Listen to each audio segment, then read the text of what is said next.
I'm Sue and I'm your garden guru from GardenShop, and today we are up for a challenge here at Williams Hunt where we are going to try and get as many indoor plants in this new panel van of theirs, and while introducing the plants to you as well. Now with me here I've got Richard from Williams Hunt, and he's going to introduce this fantastic vehicle to us. Thank you, Sue. Yes, we've got Opel Combo panel van here, which is the award-winning van of the year 2019, based on safety and capacity. Let's see, Sue, how everything fits in here. I want to show the guests and the clients how it works. I am sure everything's going to go straight in. So we have spoken about indoor plants and what they need. And the main thing about most indoor plants is that they need high light, but not direct sunlight. Also, most people actually overwater indoor plants and kill them that way rather than underwatering. It is always good to make sure that your containers in which your plants are in well-drained soil and that the water drains through. Don't leave your plants sitting in drip trays where you can get all sorts of disease and bacteria developing into that standing water. So we're going to start off, usually you would use your bigger plants in bigger areas and towards the backdrop of whatever it is you are going to display. So we're going to start off by loading the big plants in here, shall we, Richard? Okay, well let's see what we've got here. We've got a lovely Dracaena here.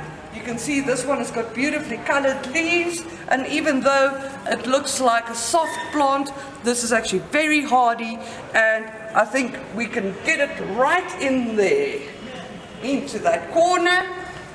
And then we've got a beautiful Sansevieria here, or mother-in-law's tongues, you might know it as well, and this is in a beautiful basket. We've tried to put everything in baskets so that we've got the same look and feel. Sansevierias, high light, no direct sunlight, and they will just grow even if you don't feed them all that often. So shall we get this one in next? I think. That's it. Now, we've also got some beautiful Philodendron orchids here, and everybody always thinks that Philodendron orchids are very difficult to take care of, but it is actually exactly the opposite. Philodendron orchids are epiphytes, so they actually grow from the air. They take the moisture and the food that they need from the air, so they need very, very little watering, and definitely not standing in water. They also actually like cooler temperatures. They shoot flower spikes at about 13 degrees Celsius. So you'll often find that your orchids would start shooting in winter. So don't put them next to your heaters and your fireplace and stuff like that.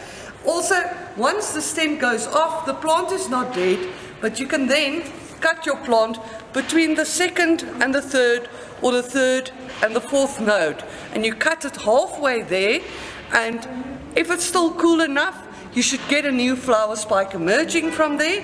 If not, eventually this spike will just die down and you will get a new spike forming.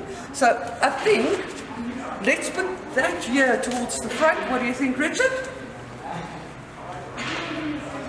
That's our Philodendron orchids going in there. And now something that everybody always loves is your little bamboo palms. Now you get them in all sizes, from very small to up to 2 to 3 meters, and they can even grow very tall. But remember, most indoor plants are actually tropical plants, so they won't survive outside in our conditions. Easy to grow. Feed regularly once a month with some nitrosol. Again, make sure that your pot is well drained and that your plant is not waterlogged.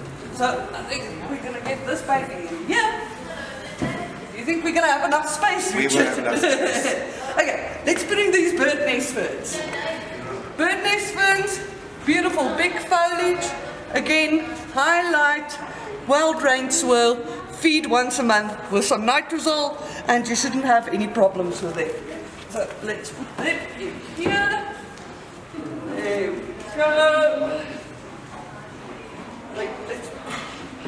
We've got to put a lot in still, you know. And then, shall we try and put this basket in at the back? Let's do that. Right, so in this basket we've got Ficus benjamina, and then we've got the Philodendron with the red leaves. Both very easy plants, highlight, well-drained soil, and you can see we get a beautiful color contrast between the red leaves of the Philodendron and the Ficus. Let's get this baby in at the back.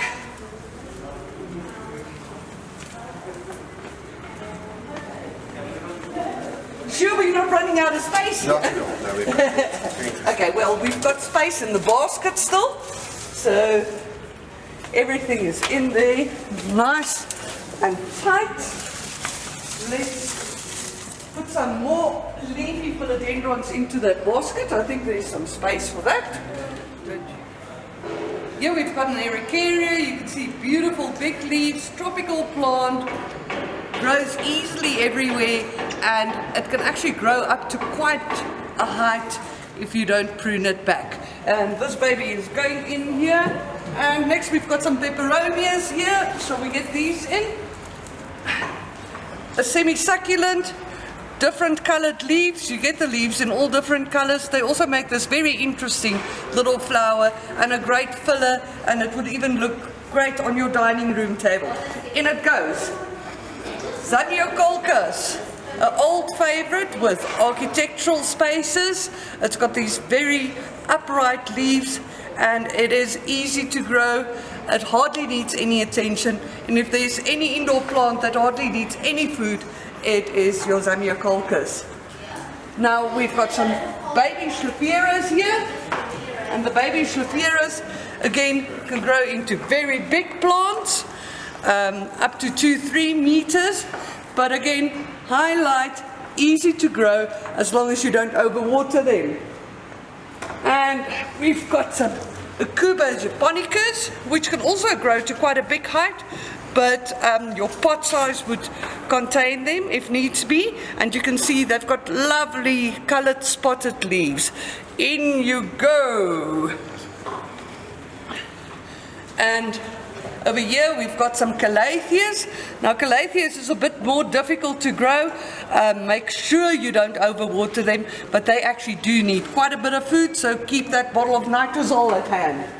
And we've got philodendrons here, or delicious monsters. Beautiful green leaves. They can also grow to a very big size. You can always take off those roots, those air roots that grow out, just to tidy the plant. And we've got a few more philodendrons here. Do we have some space left there, sir? Plenty. You sure? Here goes some more philodendrons. In we go. We're nearly ready for our delivery here. I've got some more philodendrons that I'm going to put in the back here. Right. How are you doing there, Richard? Very well, thank you. Yes, all good, all good.